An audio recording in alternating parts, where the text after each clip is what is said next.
नमस्कार विद्यार्थी मित्रांनो, तुमच्या सर्वांचं राजमुद्रा अकॅडमी पुणे या ऑनलाईन प्लॅटफॉर्मवरती मी दिनेश जाधव सर तुमच्या सर्वांचं मनापासून स्वागत करतो। मित्रांनो, आपण राज्यसेवा पूर्वपरीक्षेच्या अनुषंगाने टेस्ट सिरीज सुरू केलेली आहे आणि त्यातले 2 पेपर आपण याच्या आधी घेतलेले आहेत। आज आपण हा तिसरा पेपर बघतोय आणि या तिसऱ्या पेपरमध्ये जे जीएसचे काही प्रश्न होते त्या प्रश्नांची विश्लेषणात्मक उत्तरे जी आहेत ते आज आपण या ठिकाणी डिस्कस करणार आहोत। तर मित्रांनो, तर पहिला प्रश्न कोणता होता ते बघूया। या ठिकाणी पहिला प्रश्न बघा कोणता आहे।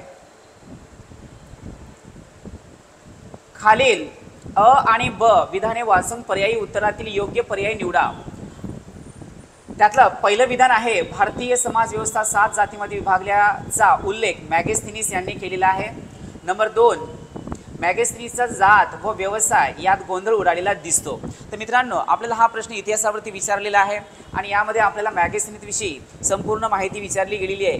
आता विद्यार्थी मित्रांनो, या ठिकाणी एक गोष्ट लक्षात घ्या, मॅगेस्थनीस हा सेल्युकस निकेटरच्या दरबारामधला एक राजदूत होता आणि तो चंद्रगुप्त मौर्याच्या काळामध्ये इथं आला होता आणि त्याने आपल्या भारतीय संस्कृतीवरती एक इंडिका नावाचा ग्रंथ लिहिला होता। या इंडिका ग्रंथावरनं आपल्याला बरेचसे पुरावे सुद्धा आपल्या भारतीय समाजामधले आपल्याला पाहायला मिळतात। त्यामुळे त्याचा हा जो इंडिका ग्रंथ आहे तो आपल्या भारतीय इतिहासासाठी अतिशय महत्त्वपूर्ण ठरतो।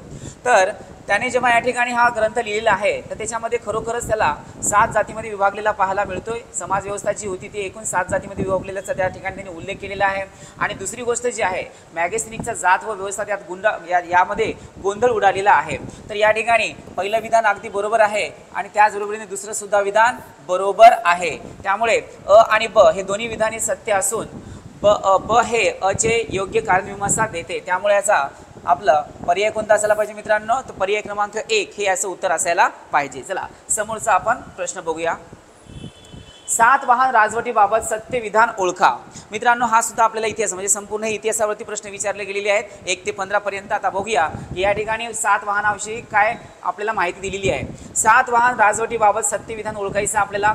सातवाहन वंशाची स्थापना सिमुकने केली, अगदी बरोबर आहे। सिमुक या राजाने या ठिकाणी सातवाहन घराण्याची किंवा राजवटीची स्थापना केलेली आहे। नंबर 2, पहिल्या सातकर्णीनंतर त्याची पत्नी नागनिकाने संरक्षण म्हणून राज्यकारभार चालविला होता, अगदी बरोबर हे विधान आहे। सातवाहन काळात सातकर्णी राजाला वेदश्री आणि शक्तश्री अशा 2 कन्या होत्या, अगदी बरोबर आहे।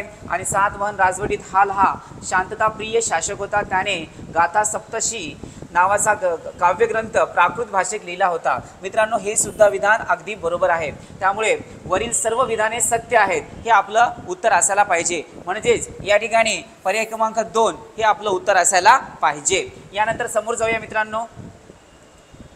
हर्षवर्धन राजाच्या प्रशासकीय कामाबाबत कोणते विधान सत्य आहे असं आपल्याला विचारलेलं आहे। आता हर्षवर्धनावरती प्रश्न विचारला गेलेला आहे, तर आता कोणते विधान आहे ते बघूया। त्याचा प्रशासकीय कामकाज कशा पद्धतीने चालत होतं ते बघूया। हर्षवर्धन शासन व्यवस्थेत प्रांतीय शासकांना राजेशाही म्हटले जात असे। मित्रांनो, या ठिकाणी राजेशाही म्हटले जात नसे, या ठिकाणी लोकपाल म्हटले जाई। त्यामुळे पहिलं विधान चुकीचं आहे। हर्षवर्धन शासन व्यवस्थेत प्रत्येक प्रांतांना राज्य हे नाव देण्यात आले होते, अगदी चुकीचं आहे। राज्याच्या ठिकाणी भुक्ती हे नाव या ठिकाणी दिलं गेलं होतं, त्यामुळे ब सुद्धा चुकीचं आहे।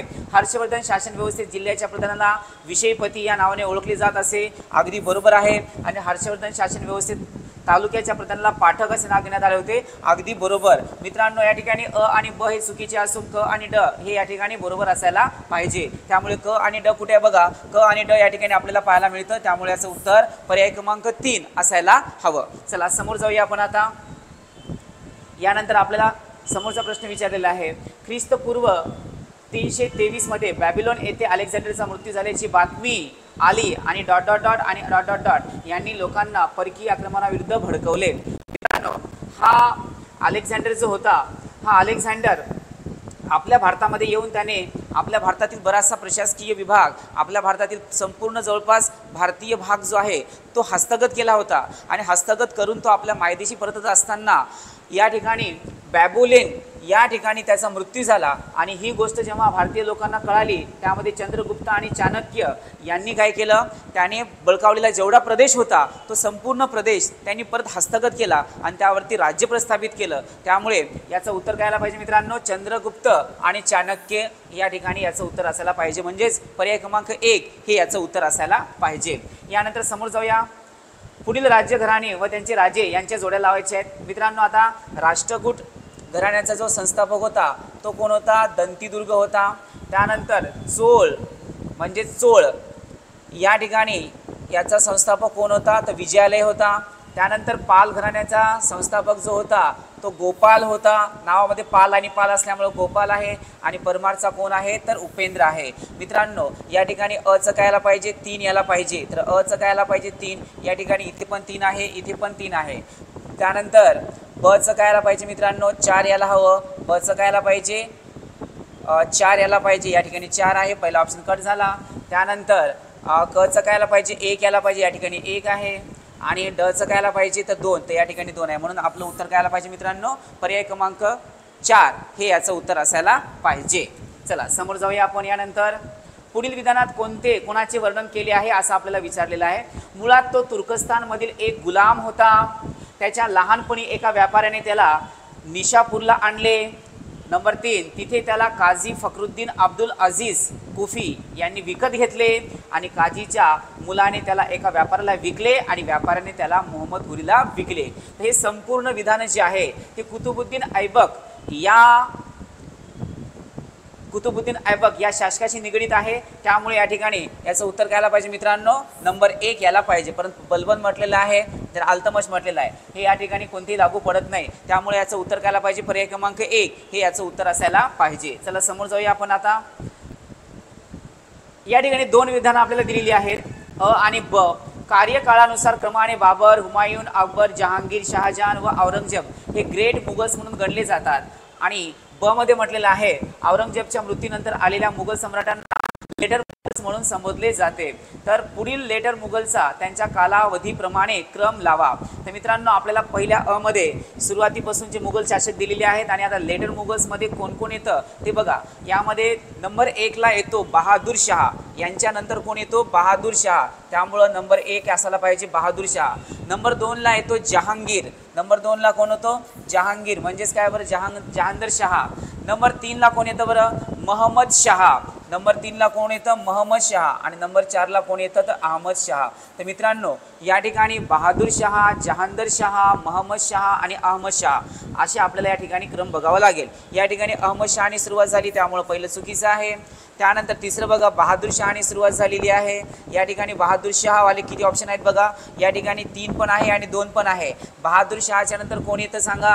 बहादूर शहाच्या नंतर जहांगीर शहा येतो. या ठिकाणी महम्मद शहा दिलेला आहे त्यामुळे 3 रॉंग आहे. मग आता राहिलंच कोण सांगा बरं? या ठिकाणी 2 उरलेलं आहे. कारण पहिला कोण आहे? बहादूर शाह. 2 नंबरला कोण येतो? जहांगीर शाह. 3 नंबरला कोण येतो? महम्मद शाह. आणि 4 नंबरला कोण येतो? अहमद शाह. त्यामुळे या ठिकाणी याचं उत्तर काय आलं पाहिजे मित्रांनो? पर्याय क्रमांक 2 हे याचं उत्तर असायला पाहिजे. चला समोर जाऊया आपण. मराठा साम्राज्यात मुळात काही उणिवा होत्या ज्यामुळे त्यांचं अधपतन झाला. पुढीलपैकी कोणती त्यातील एक नव्हती असं आपल्याला विचारलं गेलेलं आहे. पुढीलपैकी त्यापैकी कोणती नव्हती असं आपल्याला विचारलं गेलेलं आहे. तर मित्रांनो आता बघूया की आपल्याला कोणत्या या ठिकाणी अधपतनाला कारणीभूत असलेली गोष्ट नव्हती आपल्याला बघायचं आहे. मराठ्यांच्या राजकीय पद्धतीमुळे बऱ्याच लोकांची सहानुभूती त्यांनी घालवली व ते लोक मराठ्यांपासून दूर गेले. अगदी चुकीचं आहे मित्रांनो. या ठिकाणी आपल्याला कोणती नव्हती असं विचारलेलं आहे. हे तर अगदी बरोबर आहे. तर हे चुकीचे असू शकत नाही कारण त्यांनी संपूर्ण मराठ्यांची सहानुभूती आत्मसात केली होती छत्रपती शिवरायांपासून तर आपल्याला पेशव्यांपर्यंत पाहायला मिळतं. त्यानंतर 2 इतर राज्यांवरती मराठ्यांनी टाकलेल्या धाडीमुळे नवीन शत्रू निर्माण झाले. इतर राज्यांवरती मराठ्यांनी टाकलेल्या धाडीमुळे हे सुद्धा या ठिकाणी चुकीचं आहे मित्रांनो. म्हणजे या ठिकाणी हे त्याचं कारण असू शकत नाही कारण त्यांनी मराठ्यांविरुद्ध असं काही कुठल्याही लढाया केलेल्या नाही आहेत. त्यामुळे हे सुद्धा बरोबर असायला पाहिजे. त्यांनी लावलेल्या करांमुळे सर्वसाधारण माणसांचा जाच वाढला विशेषतः शेतकऱ्यांचा व व्यापाऱ्यांचा. तर या ठिकाणी आपल्याला विचारलेलं आहे की खरोखरच मराठ्यांनी शेतकऱ्यांवरती टॅक्स लावला होता का? तर नाही आहे. असं काही नाही आहे. तर त्यामधला जो शेतकरी होता तो अतिशय समृद्ध आणि आनंदी होता. त्यामुळे हे सुद्धा बरोबर आहे. वरीलपैकी एकही नाही. तर मित्रांनो पुढीलपैकी कोणती एक नव्हती असं विचारलेल्या अधपतनाला या 3 पैकी एकही गोष्ट कारणीभूत नव्हती. त्यामुळे या ठिकाणी आपलं उत्तर घ्यायला पाहिजे वरीलपैकी एकही नाही. वरीलपैकी एकही नाही. त्यामुळे पर्याय क्रमांक 4 हे याचं उत्तर असायला पाहिजे. चला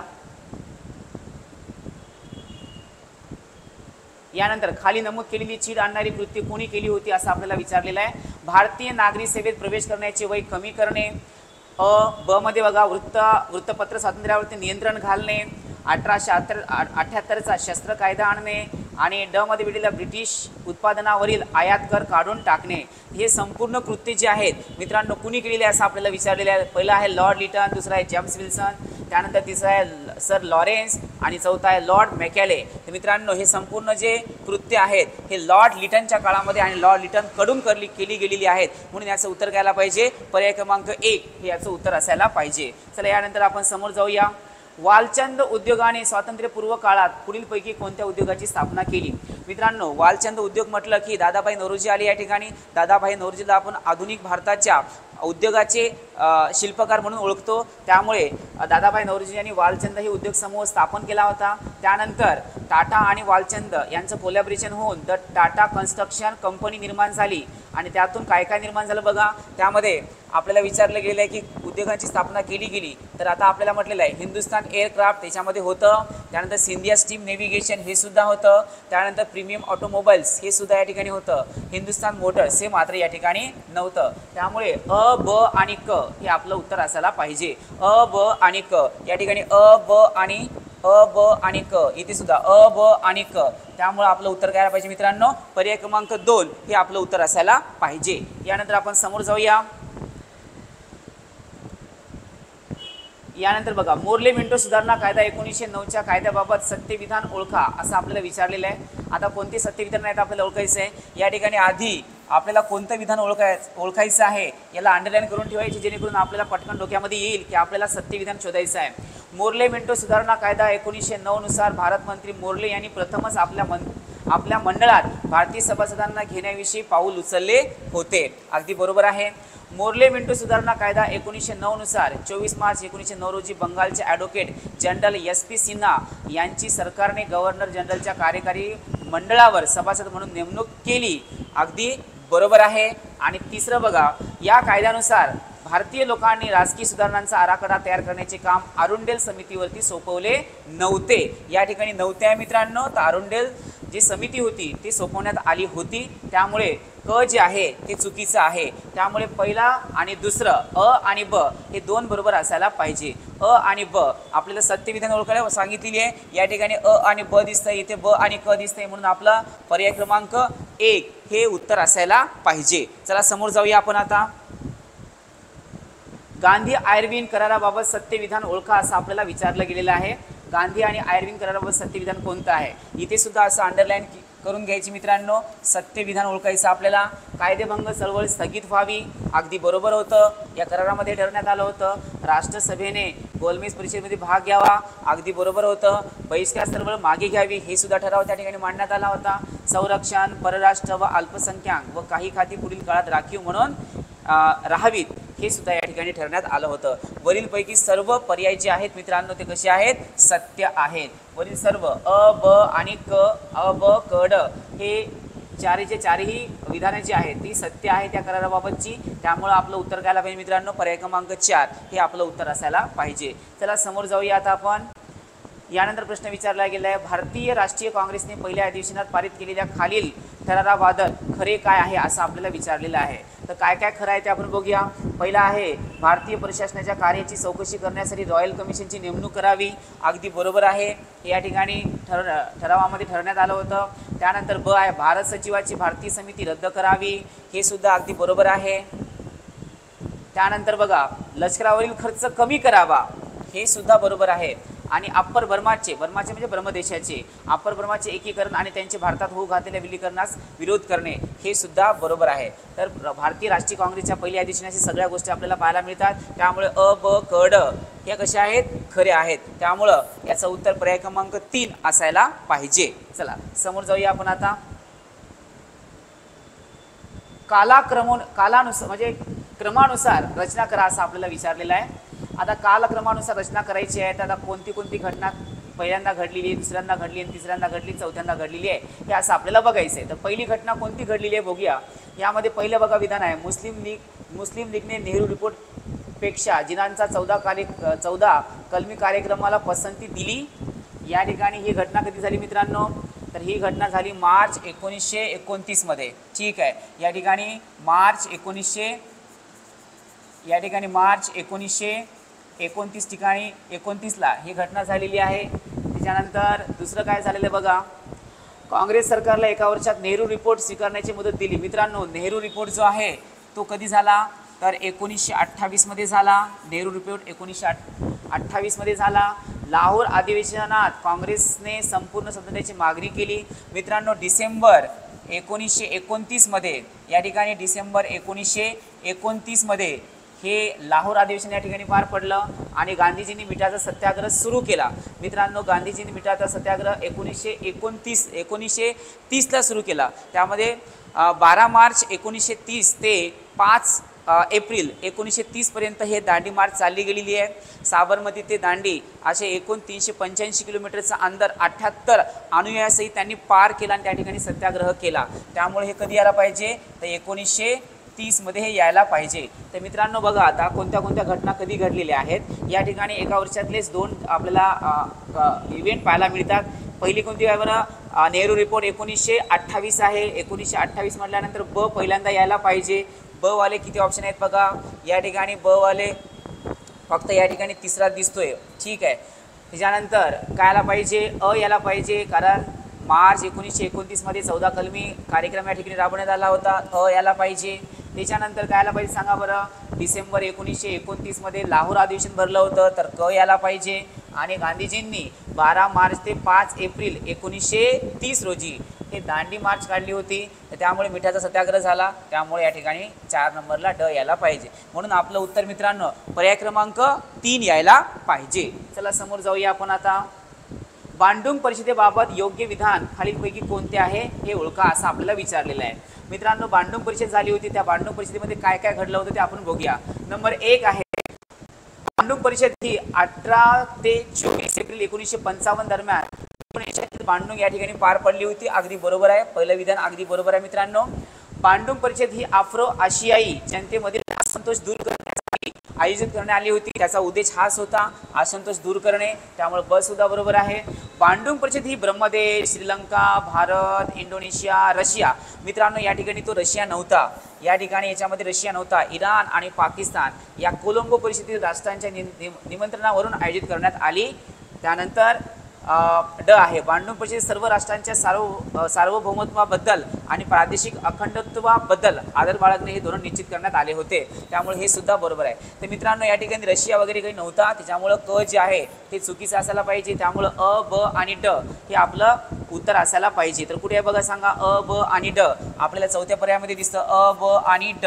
त्यामुळं आपलं उत्तर काय आलं पाहिजे मित्रांनो, पर्याय क्रमांक 4 हे याचं उत्तर असायला पाहिजे। चला समोर जाऊया आपण आता। खालील विधानांची सत्यता तपासा, खालीलपैकी कोणते विधान बरोबर आहे ते ओळखा। या ठिकाणी बरोबर विचारलं गेलेलं आहे मित्रांनो। बरोबर म्हटलं की लक्षात ठेवायचं, पृथ्वी 24 तासामध्ये 360 रेखांशात फिरते, अगदी बरोबर आहे। आता हे नेमकी कशी फिरते मित्रांनो लक्षात घ्या। कोणतीही गोलाकार वस्तू जी असते ती 360 डिग्रीचीच असते। का असते 360 डिग्रीचीच? कारण या गोलमध्ये एकूण 90 अंशाचे 4 कोण बसतात, त्यामुळे पृथ्वी 360 डिग्रीमध्येच फिरत असते, लक्षात घ्यायचं। लक्षात घ्या मित्रांनो, कोणतीही गोलाकार वस्तू यामध्ये किती डिग्रीचे किती कोण तयार होतात तर 90 डिग्रीचे 4 कोण त्या ठिकाणी तयार होतात। 90 + 90 180, 90 + 90 180 इज इक्वल टू किती होता सांगा, इज इक्वल टू 360। त्यामुळे या ठिकाणी पहिला प्रश्न म्हटला पृथ्वी 24 तासामध्ये 360 डिग्री रेखांशात फिरते, तर अगदी बरोबर आहे। पृथ्वी ही लंबाकृती आहे आणि ही गोलाकार असल्यामुळे 360 डिग्रीमध्येच पृथ्वी फिरत असते। आणि पृथ्वी ही पश्चिमेकडून पूर्वेकडे फिरते, हे लक्षात ठेवायचं मित्रांनो। पृथ्वी पश्चिमेकडून पूर्वेकडे फिरते। दुसरं विधान आहे, प्रत्येक रेखावृत्त ओलांडण्यास पृथ्वीला 4 मिनिटाचा कालावधी लागतो, तर अगदी बरोबर आहे मित्रांनो। प्रत्येक डिग्री मागे 4 मिनिटाचा फरक पडतो, तर हा कसा पडतो ते लक्षात घ्या।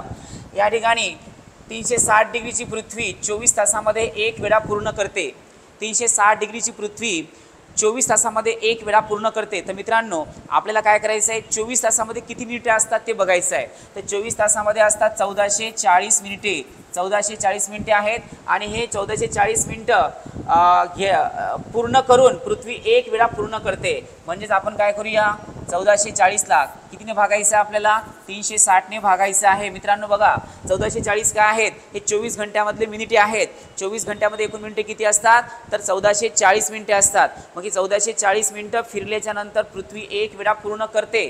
तर लक्षात घ्या, म्हणून आपण किती म्हटलं? 360 डिग्रीची पृथ्वी या ठिकाणी फिरू लागलेली आहे. तर या ठिकाणी हा 0 कट झाला, हा 0 कट झाला. मग आता किती उरलेत बघा, लक्षात घ्या. या ठिकाणी याचा भागाकार काढला आपण तर 36 आणि 36 72 आणि 72 आणि 72 144. तर भाग कितीचा गेला मित्रांनो? 4चा भाग गेला. त्यामुळे या ठिकाणी प्रत्येक डिग्री मागे किती मिनिटाचा फरक पडतो आपल्याला पाहायला मिळतो? तर 4 मिनिटाचा फरक पाहायला मिळतो. तर 15 डिग्री मागे किती मिनिटाचा फरक पडेल? तर 15 डिग्री मागे 60 मिनिटाचा फरक पडेल. आणि 30 डिग्री मागे किती मिनिटाचा फरक पडेल? तर 120 मिनिटाचा फरक पडेल. 120 मिनिटाचा फरक पडला म्हणजे किती घंट्याचा फरक पडतो? तर 2 घंट्याचा फरक पडतो. लक्षात घ्यायचं आहे. त्यामुळे अ आणि ब हे दोन्ही विधाने बरोबर आहेत.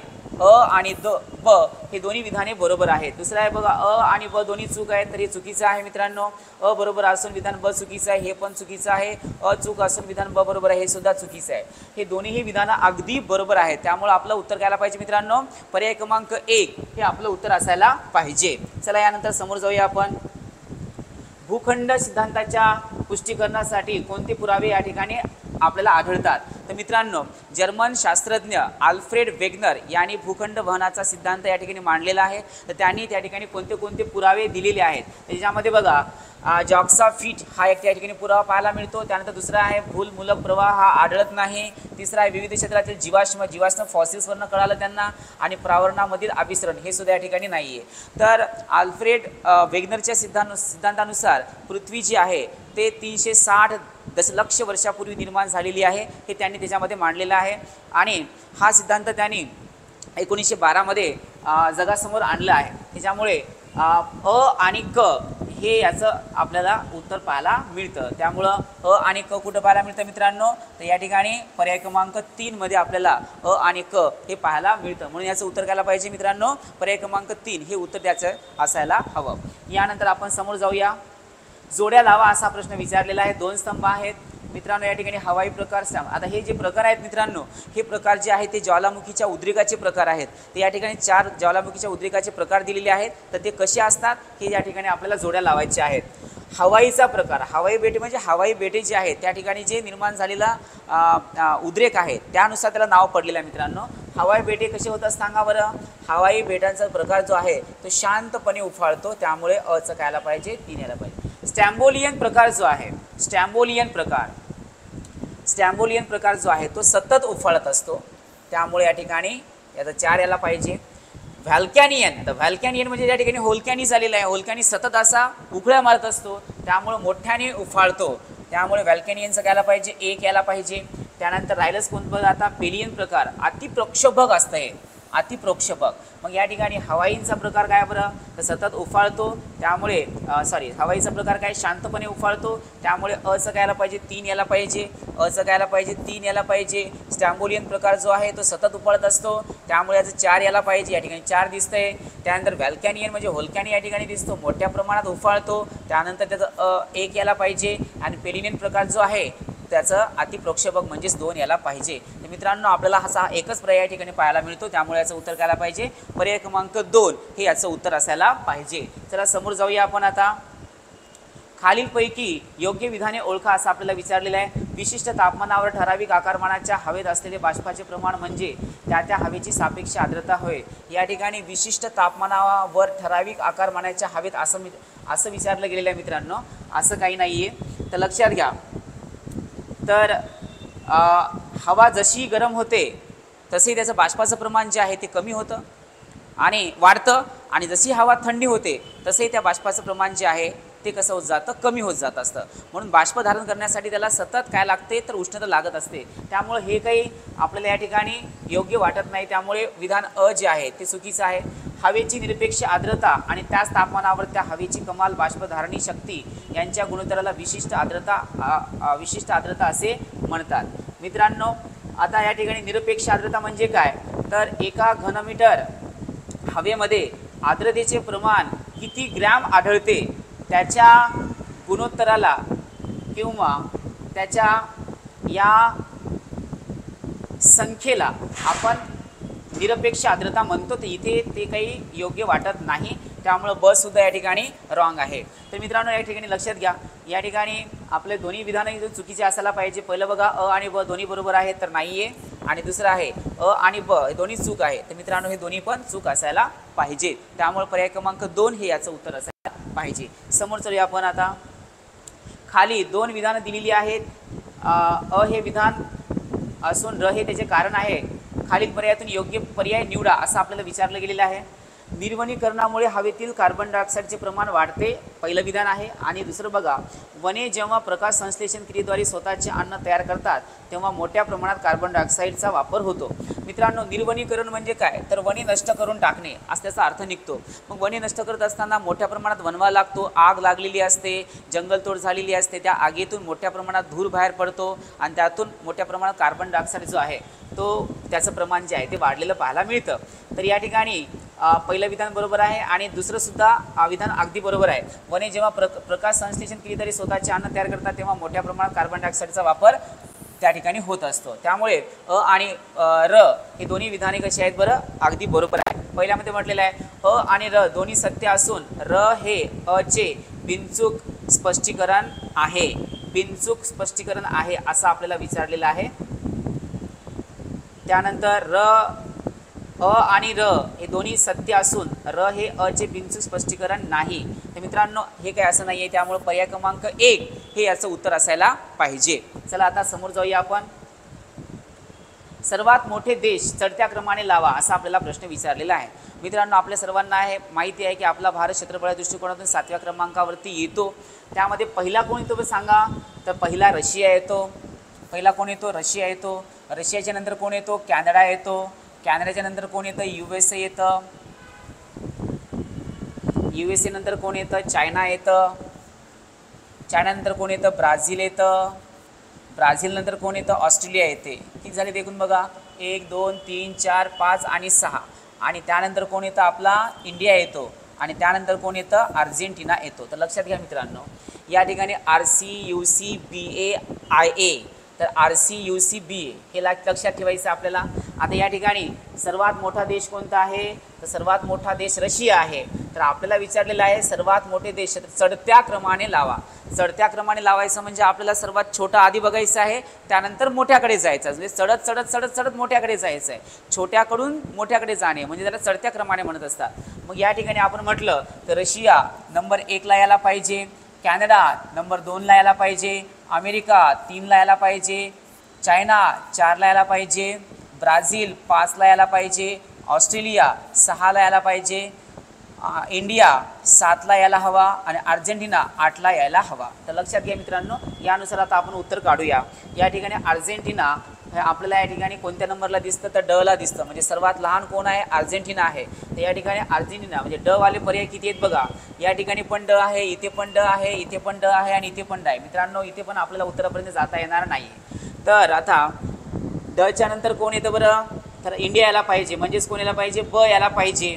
मग डच्या नंतर ब, डच्या नंतर ब या ठिकाणी दिसतो पण इथं दिसत नाही आहे भारताला. त्याच्यानंतर कोण यायला पाहिजे सांगा, त्यानंतर कोण यायला पाहिजे, ऑस्ट्रेलिया यायला पाहिजे. तर ऑस्ट्रेलिया या ठिकाणी नाही आहे. मग त्यानंतर अ म्हणजेच ब्राझील यायला पाहिजे. ब्राझील नंतर कोण यायला पाहिजे, क चीन यायला पाहिजे. आणि त्यानंतर ई म्हणजेच कोण, रशिया यायला पाहिजे. रशिया सर्वात मोठा देश आहे. त्यामुळे ड ब अ क ई हे असं आपलं उत्तर असायला पाहिजे. मित्रांनो हे सगळं लक्षात घ्यायचं आहे आपल्याला. र ई स्टँड फॉर रशिया आहे, सी म्हणजेच कोण, तर कॅनडा आहे, यू म्हणजेच USA आहे, परत सी म्हणजेच कोण आहे, चायना आहे, बी म्हणजेच ब्राझील आहे, ए म्हणजेच कोण बरं, ऑस्ट्रेलिया आहे, आय म्हणजेच कोण, इंडिया आणि ए म्हणजेच कोण, तर अर्जेंटिना. त्यामुळे आपलं पर्याय कोणत्याला पाहिजे, पर्याय क्रमांक 1 हे याचं उत्तर असायला पाहिजे. चला आपण समोर जाऊया. आता आपण खालील विधानांची सत्यता तपासा आणि योग्य विधान किंवा पर्याय निवडा असा आपल्याला प्रश्न विचारलेला आहे. भारताचा काही भूभाग हा उत्तर गोलार्धात असून काही भूभाग हा दक्षिण गोलार्धामध्ये आहे. अगदी चुकीचं विधान आहे मित्रांनो. आपल्याला अक्षवृत्त आणि रेखावृत्तावरती हा प्रश्न विचारलेला आहे. पहिलं स्टेटमेंट त्यावरती येतं. तर लक्षात घ्या मित्रांनो, हे आपली पृथ्वी आहे, ही आपली पृथ्वी आहे आणि आपण या पृथ्वीचे 2 भाग केलेले आहेत. याला आपण 0 डिग्री म्हटलं, यालाच आपण भूमध्य रेषा म्हणतो, यालाच आपण विषुववृत्तीय रेषा म्हणतो, यालाच आपण 0 डिग्री किंवा इक्वेटर या नावाने सुद्धा ओळखतो, म्हणजे याला 4 नावाने ओळखले जातं. आता याच्या वरचा जो भाग आहे त्याला आपण उत्तर गोलार्ध असं म्हणतो, म्हणजे उत्तर गोल अर्धा. अर्धा म्हणजेच काय, तर वरील ज्या उत्तरेकडे अर्धा गोल आहे पृथ्वीचा आणि खालचा जो आहे तो दक्षिण गोलार्ध म्हणजे दक्षिणेचा अर्धा गोल आहे या ठिकाणी. आणि आपला भारत कुठे आहे मित्रांनो, तर आपला भारत या ठिकाणी आहे. म्हणजे याचा अर्थ आपला भारत पूर्णपणे उत्तर गोलार्धामध्ये येतो, दक्षिण गोलार्धामध्ये येत नाही. आणि जर आपण याचे असे रेखावृत्तीय दृष्टिकोनातून जर 2 भाग केले तर आपला भारत अक्षवृत्तीय दृष्टिकोनातून उत्तर गोलार्धामध्ये येतो.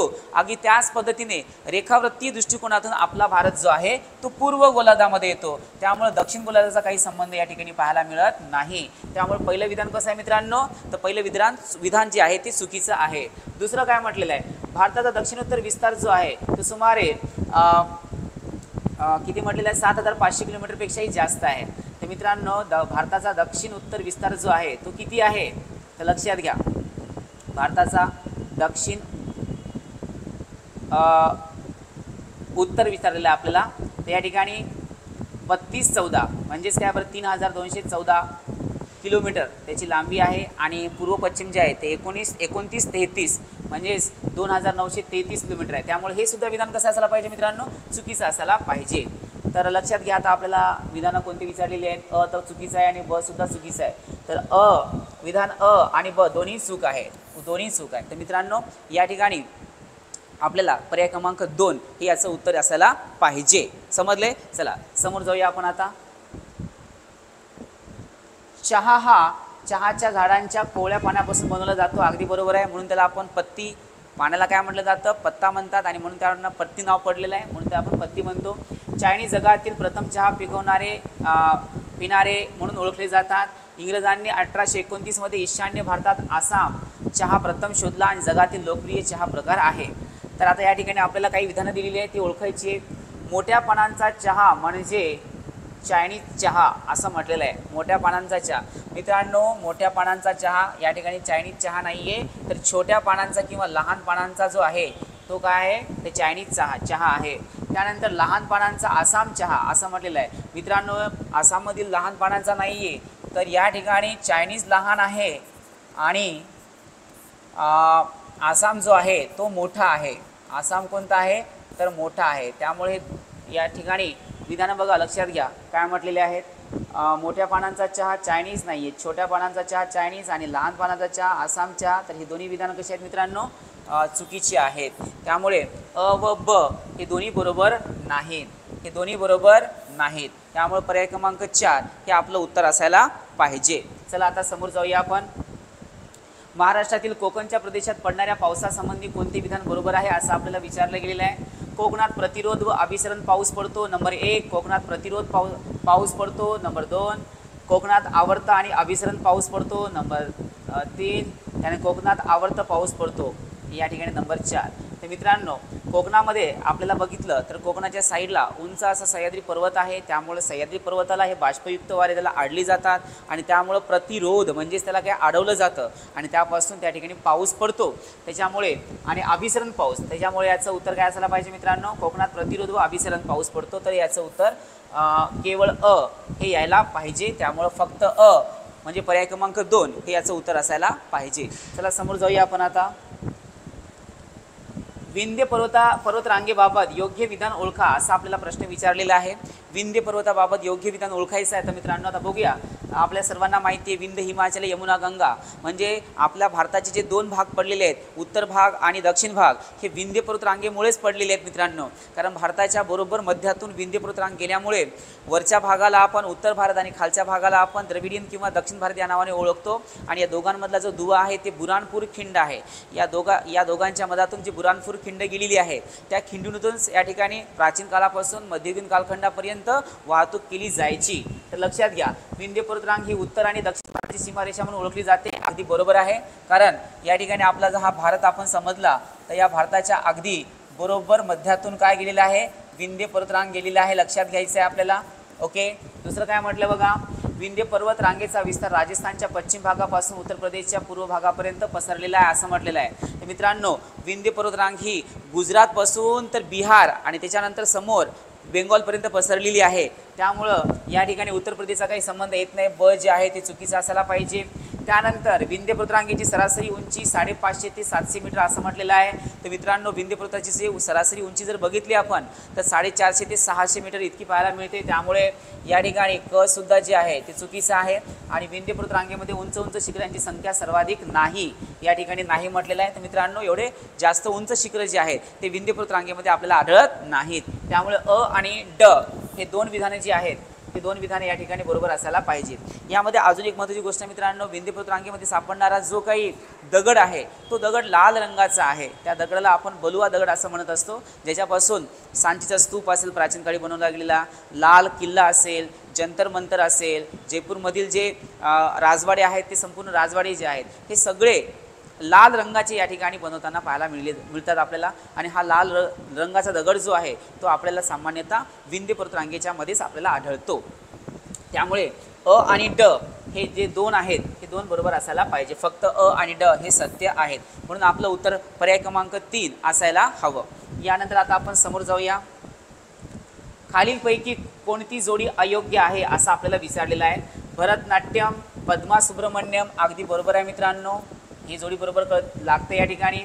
कथमसाठी सितारा देवी प्रसिद्ध आहेत, हे सुद्धा या ठिकाणी अगदी बरोबर आहे. कुचिपुडीसाठी मृणालिनी साराभाई आणि ओडिसीसाठी इंद्राणी रहमान. मित्रांनो, ओडिसीसाठी इंद्राणी रहमान या प्रसिद्ध आहेत. यांना अजून दुसऱ्या सुद्धा नृत्य येतात इंद्राणी रहमानना. आणि त्यानंतर आपल्याला म्हटलं कुचिपुडी मृणाली साराभाई असं म्हटलेलं आहे. तर मित्रांनो, हे रॉंग आहे, कारण मृणाली साराभाई जी आहेत यांनी दर्पण आर्ट अकॅडमी स्थापन केली होती आणि त्यातून त्यांनी कोरिओग्राफी केलेली आहे. त्याच्यामुळे या ठिकाणी कुचिपुडीसाठी मृणालिनी साराभाई ही जोडी जी आहे ती या ठिकाणी चुकीची आहे. त्यामुळं आपलं उत्तर घ्यायला पाहिजे केवळ 3 हे याचं उत्तर असायला पाहिजे. यानंतर आपण बघूया समोरचा प्रश्न. खालील वर्णनावरून नदीचे नाव ओळखा असा आपल्याला प्रश्न विचारलेला आहे. खालील वर्णन आपल्याला दिलेलं आहे आणि त्याच्यानुसार आपल्याला नदी ओळखायची. आता बघूया कोणती वर्णन या ठिकाणी दिलेली आहे. या नदीचा उगम मानसरोवराच्या दक्षिणेस झालेला पाहायला मिळतो. त्यानंतर दुसरं आहे पश्चिम नेपाळमध्ये हिला कर्नाली या नावाने ओळखले जाते. त्यानंतर क आहे शारदा, सरजू, राप्ती या नद्या तिच्या उपनद्या आहेत. आणि बिहारमधील छपरा येथे ही नदी गंगा नदीला येऊन मिळते. तर मित्रांनो, हे संपूर्ण वैशिष्ट्ये जे आहे किंवा वर्णन जे आहे ते घागरा नदीशी संबंधित आहे. त्यामुळे या ठिकाणी याचं उत्तर पर्याय क्रमांक 1 हे यायला हवं. यानंतर आता आपण समोर जाऊया.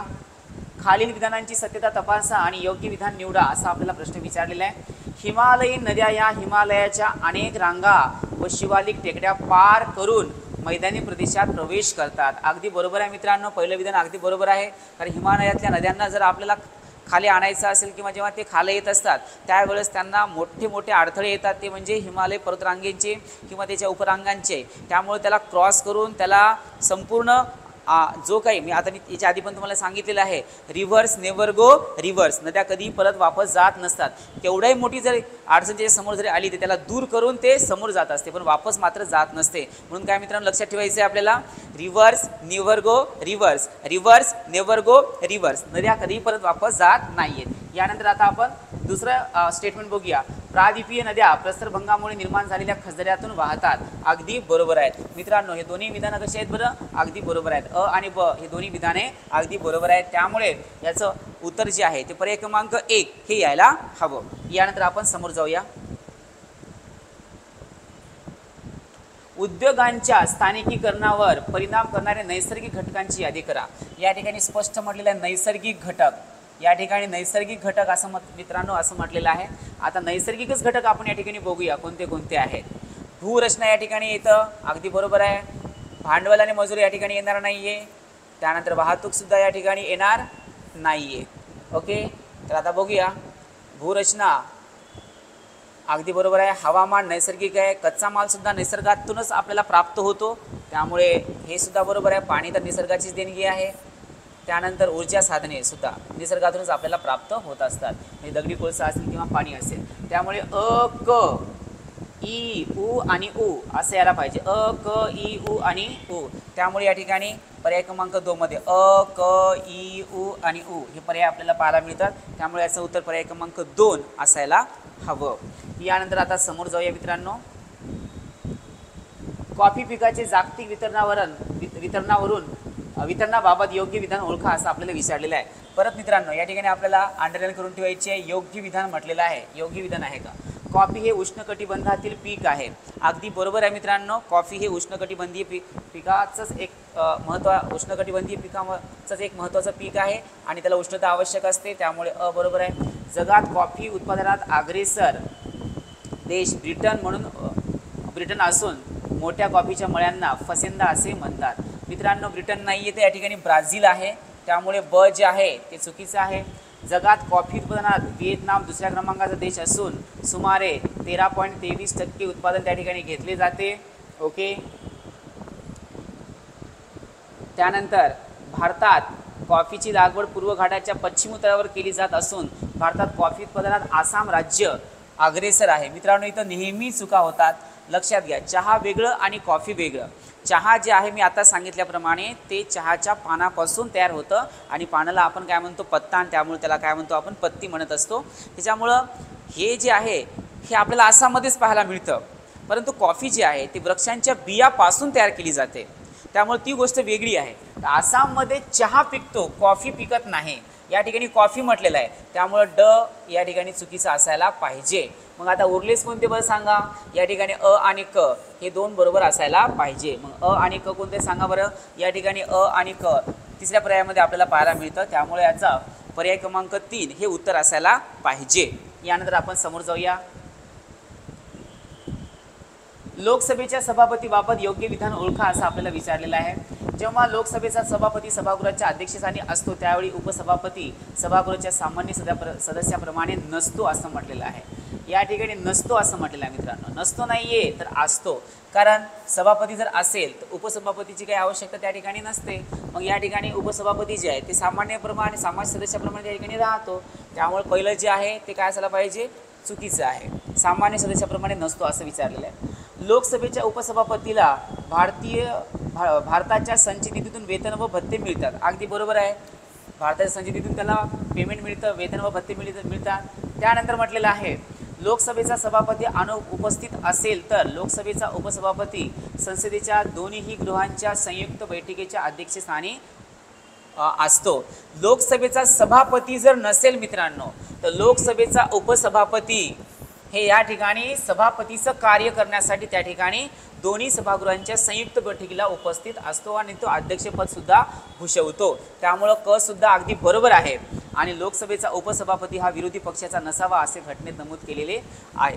मित्रांनो लक्षात घ्या, अलीकडे असं तर कुठलं स्टेटमेंट आपल्याला घटनेमध्ये दिलेलं नाही आहे, परंतु एक लक्षात घ्या, 10व्या लोकसभेच्या नंतर हा लोकसभेचा जो उपसभापती आहे तो विरोधी पक्षनेत्याचा असावा असं नमूद केलं गेलेलं आहे, त्यामुळे असं काही या ठिकाणी पाहायला मिळत नाही आहे. त्यामुळे ड जे आहे ते चुकीचं आहे. ब आणि क हे दोन बरोबर असायला पाहिजे. विधान फक्त ब आणि क या ठिकाणी ब आणि क या ठिकाणी चौथ्या क्रमांकाला दिसतं आपल्याला, त्यामुळे पर्याय क्रमांक 4 हे याचं उत्तर असायला पाहिजे.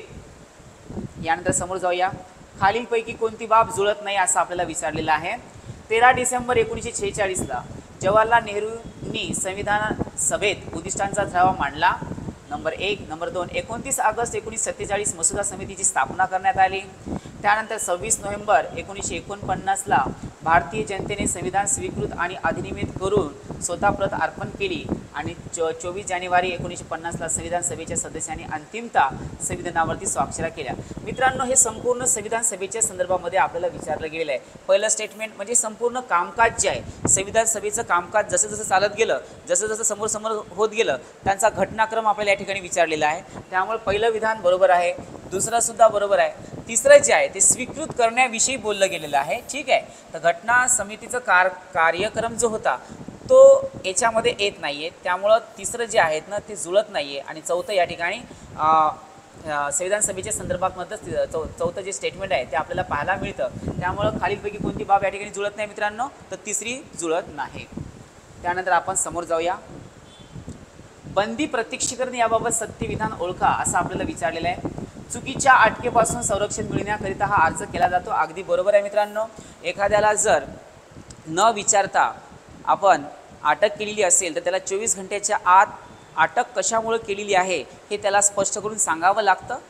त्याच्यामुळे कोणत्याही कारणास्तव अटक करता येत नाही बंदी प्रतिनिधिकरणानुसार। हा कलम 32 मध्ये महत्त्वाचा आपल्याला हे कलम पाहायला मिळतात। न्यायालयाने जर अटक करायला सांगितले असेल तर बंदी प्रतिनिधिचा अर्ज लागू होणार नाही। अगदी बरोबर, कारण न्यायालय कधी सांगते, जेव्हा त्याच्यावरती आरोप झालेला असेल, आरोप सिद्ध झाल्याच्या नंतर अटक होत असेल तर होऊच द्यावी लागेल, नाहीतर अटक झाल्या न्यायालयाने सांगून जर अटक होत नसेल तर मग सगळे लोक बाहेर झाले असते। त्यामुळे हे मात्र या ठिकाणी चुकीचं वाटतं। बंदी प्रतिनिधिकरणाचे लॅटिन नाव रेट ऑफ कॉरंटो आहे मित्रांनो। बंदी प्रतिनिधिकरणाचे लॅटिन नाव हेबियस कॉर्पस आहे, लक्षात घ्यायचं, हेबियस कॉर्पस आहे। त्यामुळे या ठिकाणी हे जे विधान आहे ते चुकीचं आहे। अटक जर योग्य किंवा अयोग्यरित्या केली असेल तर असा अर्ज न्यायालयासमोर करता येतो। मित्रांनो, अटक जर योग्य म्हटलं आणि अयोग्यरित्या, आता योग्यरित्या जर झाली असेल तर मग करण्याची गरजच नाही आहे, त्याने त्या घटनेमध्ये त्या होताच किंवा ती घटना त्याच्या हातातूनच झालेली आहे किंवा त्या घटनेचा सूत्रधार तोच जर असेल तर अटक होणारच आहे। परंतु कोणत्याही घटना त्याच्या हातातून झाल्या नाही आहेत, कोणतेही कृत्य त्याच्या हाताखालून घडलंच नाही आहे, त्याला जर अटक होत असेल तर ते मात्र चुकीचं आहे। त्यामुळे हे सुद्धा या ठिकाणी योग्य वाटत नाही आहे मित्रांनो। त्यामुळं केवळ आणि केवळ हे याचं उत्तर असायला पाहिजे। तर बघूया आहे का कुठे, ब क आणि ब सत्य, असत्य। मित्रांनो, या ठिकाणी केवळ असत्य आपल्याला पाहायला मिळतं, त्यामुळे पर्याय क्रमांक 3 हे याचं उत्तर असायला पाहिजे। समोर जाऊया आपण। खालील तरतुदी विचारात घ्या असा आपल्याला प्रश्न विचारलेला आहे। तर बघूया, भारतीय राज्यघटना अनुच्छेद 21 नुसार कोणत्याही व्यक्तीचे जीवित किंवा व्यक्तिगत स्वातंत्र्य कायद्याच्या योग्य प्रक्रियेशिवाय हिरावून घेतले जाणार नाही। मित्रांनो, अगदी बरोबर आहे। अनुच्छेद कलम 21 नुसार कोणत्याही व्यक्तीचे जीवित किंवा व्यक्तिगत स्वातंत्र्य कायद्याच्या योग्य प्रक्रियेशिवाय हे हिरावून घेतले जाणार नाही। अगदी बरोबर आहे, कारण कोणाचंही स्वातंत्र्य आपल्याला हिरावून घेता येणार नाही। कलम 21 नुसार आपल्याला राज्यघटनेत दिलं गेलेलं आहे। पहिलं विधान बरोबर आहे। दुसरं बघा, भारतीय राज्यघटना अनुच्छेद 20(2) नुसार कोणत्याही व्यक्तीवर एकाच गुन्ह्यासाठी एकापेक्षा अधिक वेळा खटला चालविला जाणार नाही आणि एकापेक्षा अधिक वेळा शिक्षा दिली जाणार नाही। मित्रांनो, या ठिकाणी जर एका गुन्ह्याखाली एखाद्या आरोपीला जर पकडलं गेलं असेल तर ते आरोप त्याच एका विशिष्ट न्यायालयामध्ये चालला गेला पाहिजे, त्यानंतर दुसऱ्या न्यायालयामध्ये चालण्याची या ठिकाणी गरज नाही आहे। आणि एकाच गुन्ह्यासाठी 2-2 वेळा शिक्षासुद्धा आपल्याला त्या ठिकाणी देता येत नाही, असं राज्यघटनेमध्ये म्हटलेलं आहे। त्यामुळे हे सुद्धा विधान अगदी बरोबर आहे। त्यानंतर बघा, क काय म्हणतं, भारतीय राज्यघटना अनुच्छेद 14 नुसार भारतीय प्रदेशात राज्य कोणत्याही व्यक्तीस कायद्यापुढे समानता अथवा कायद्याचे समान संरक्षण नाकारणार नाही।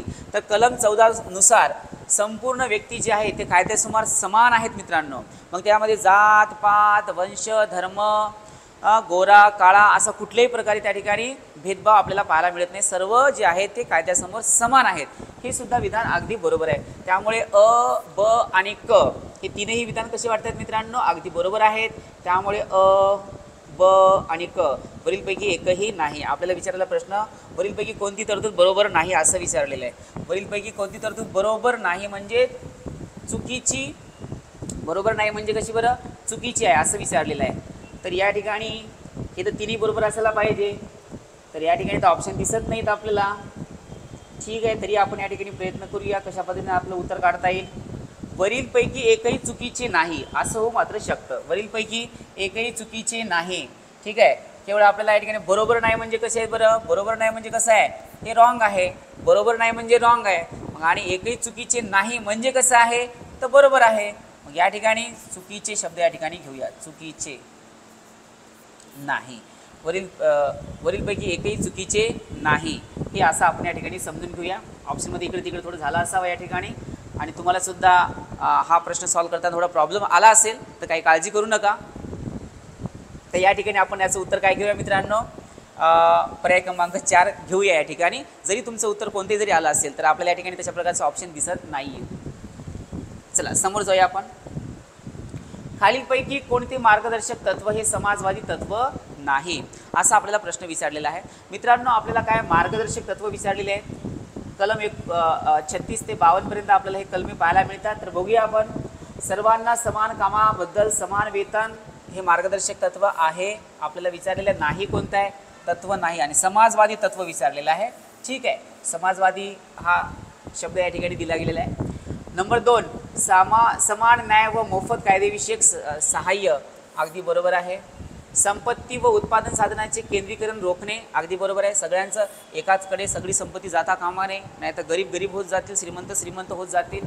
त्यामुळं हे पण आहे. समान नागरी कायदा हे मात्र यामध्ये येत नाही.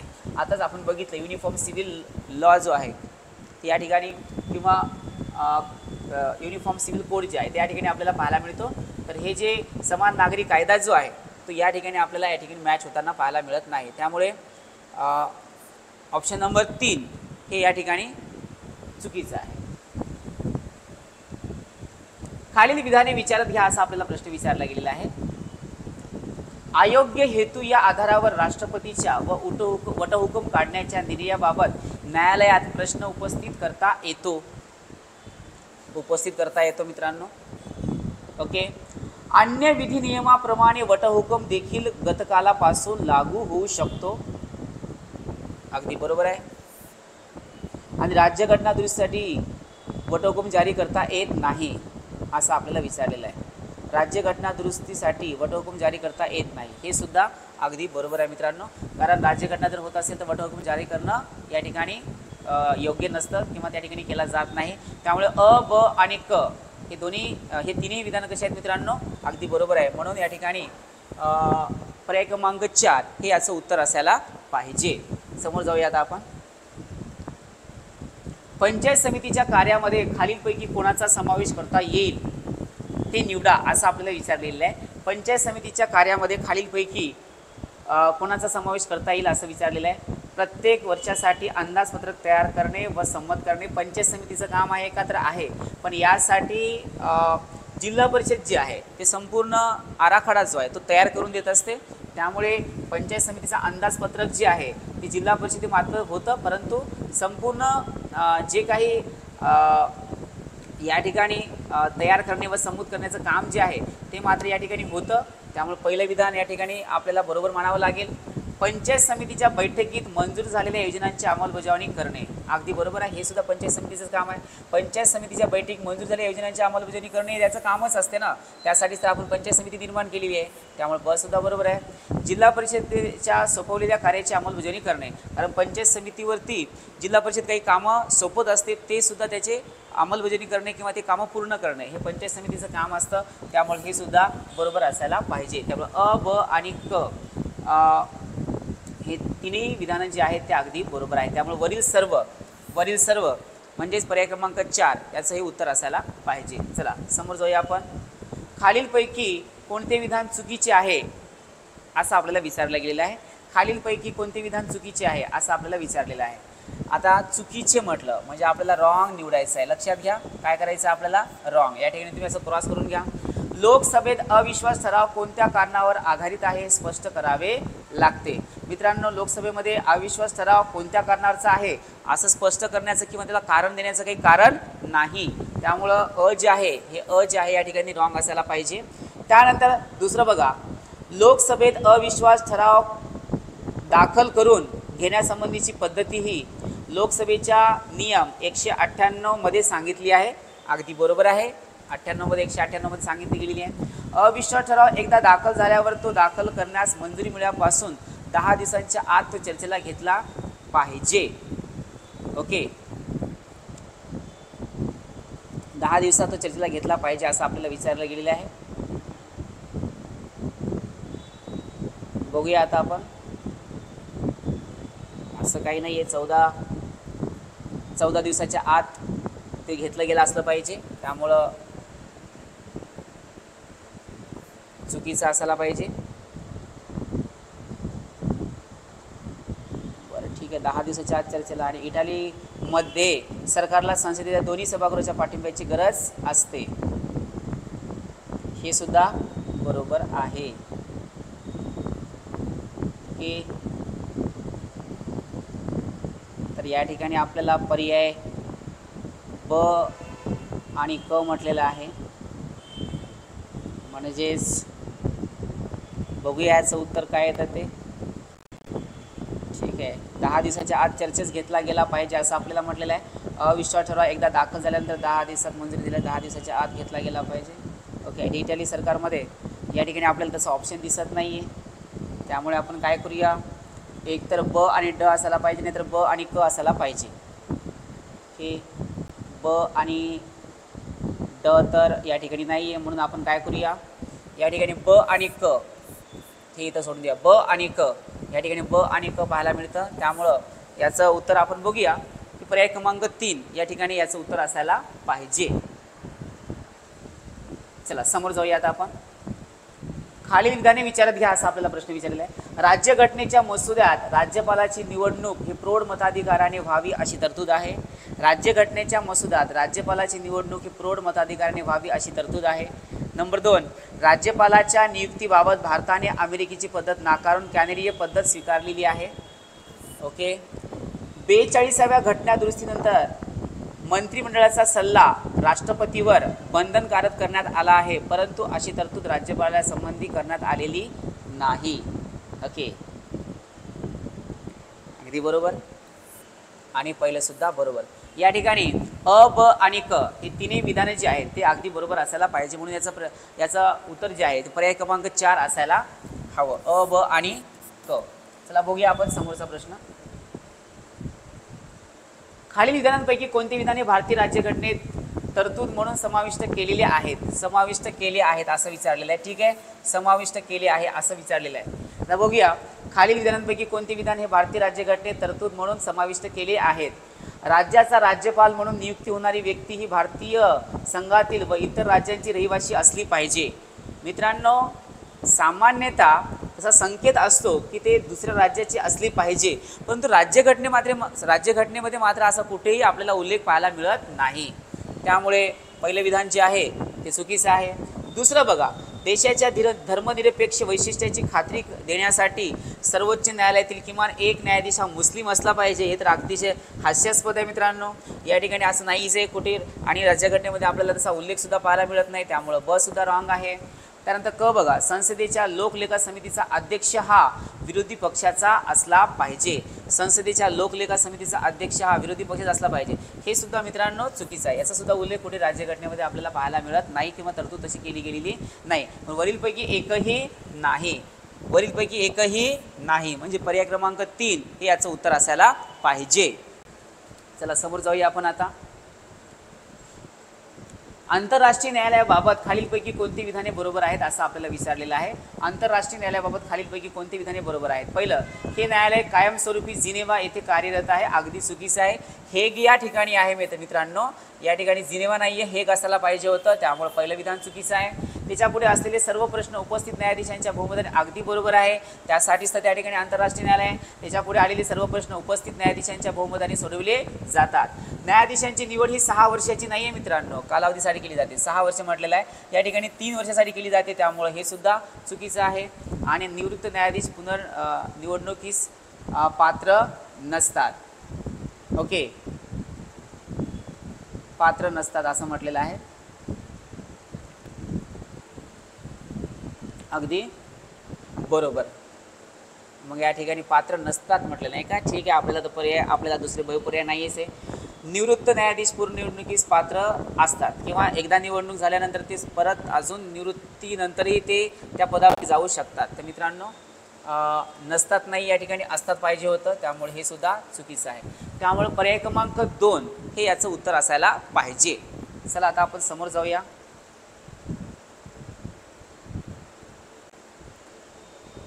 1978च्या 44व्या घटना दुरुस्ती अधिनियमाद्वारे राष्ट्रीय आणीबाणीच्या संदर्भात खालीलपैकी कोणती तरतूद केली नाही? खालीलपैकी कोणती तरतूद केली नाही असं विचारलेलं आहे. खालीलपैकी कोणती तरतूद केली नाही असा प्रश्न आपल्याला विचारला गेलेला आहे. तर बघूया आता कोणती तरतूद या ठिकाणी नाही आहे. कॅबिनेटच्या लेखी शिफारशीशिवाय राष्ट्रपती राष्ट्रीय आणीबाणी घोषित करू शकत नाही. अगदी बरोबर आहे. या ठिकाणी कोणती तरतूद केली गेली नाही, ही तर तरतूद केली गेलेली आहे, हे बरोबर आहे. अंतर्गत शांतताऐवजी सशस्त्र बंडाळी हा शब्द प्रयोग करण्यात आलेला आहे, ही सुद्धा बरोबर आहे. आपल्याला विचारलेलं आहे तरतूद कोणती केली गेली नाही म्हटलेलं आहे. अनुच्छेद 19 खाली असलेले 6 मूलभूत अधिकार हे केवळ युद्ध अथवा परकीय आक्रमणाच्या कारणास्तव घोषित करण्यात आलेल्या आणीबाणीत निलंबित करता येतील. सशस्त्र बंडाळीच्या कारणास्तव घोषित करण्यात आलेल्या आणीबाणीत निलंबित करता येणार नाही. हे सुद्धा बरोबरच आहे मित्रांनो. आता राहिलं कोणतं बघ शेवटचं बघा. जर संसदेच्या कोणत्याही सभागृहाने आणीबाणीच्या घोषणेला विरोध करणारा अथवा आणीबाणी चालू ठेवण्यास विरोध करणारा ठराव कोणत्याही वेळी मंजूर केला तर राष्ट्रपतीने आणीबाणी मागे घेण्याची घोषणा करणे आवश्यक आहे. ओके, आवश्यक आहे. आपल्याला तरतूद केली गेलेली नाही असं विचारलेलं आहे. तर बघूया आपण 3 आणि 4 मध्ये थोडंसं कन्फ्युजन आहे. बघूया. अनुच्छेद 19 खाली असलेले 6 मूलभूत अधिकार हे केवळ युद्ध अथवा परकीय आक्रमणाच्या कारणास्तव घोषित करण्यात आलेल्या आणीबाणी निलंबित करता येतील. सशस्त्र बंडाळीच्या कारणास्तव घोषित करण्यात आलेली आणीबाणी निलंबित करता येणार नाही. ओके. आणि जर संसदेच्या कोणत्याही सभागृहाने आणीबाणीच्या घोषणेला विरोध करणारा अथवा आणीबाणी चालू ठेवण्यास विरोध करणारा ठराव कोणत्याही वेळी मंजूर केलेला असेल तर राष्ट्रपतीने आणीबाणी मागे घेण्याची घोषणा करणे आवश्यक आहे. तर मित्रांनो 3 आणि 4 या ठिकाणी थोडंसं बघा. या ठिकाणी तुमचं उत्तर काय आहे सांगा बरं, काय होऊ शकतं 3 आणि 4.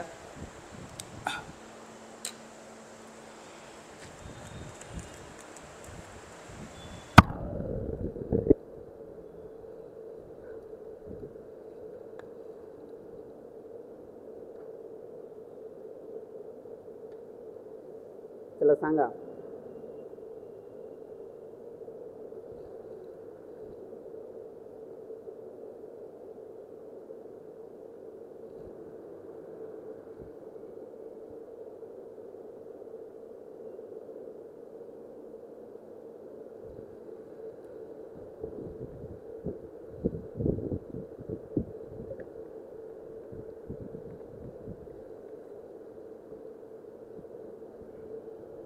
तर या ठिकाणी चौथा पर्याय जो आहे ती तरतूद केली गेलेली नाही आहे, म्हणून याचं उत्तर जे आहे ते पर्याय क्रमांक 4 यायला हवं. चला समोर जाऊया आपण आता.